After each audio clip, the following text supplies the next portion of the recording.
dapat ganyan ka. Hindi. Kasi nga ako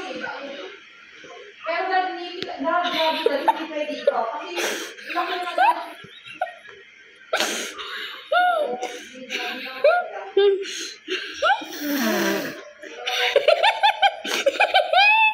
laki na bakit kaya ganyan? Is it because stress ka? Or dahil sa masyadong tayo madaming pagkain?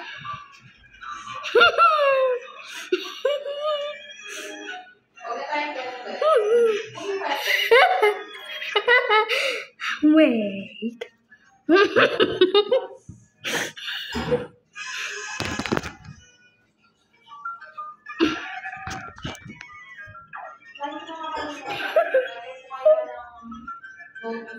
Kailangan tawagin mo wiring.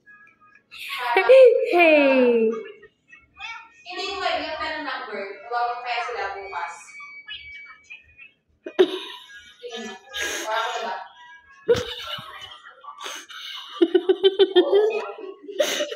Message natin si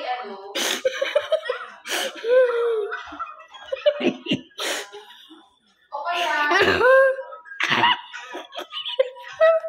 kaya si Shane na sabihin natin na kami tayo ba directly na nagsasabi or kung pwede ba kasama na yung ito ng wiring na sasabi ba Three, two, one.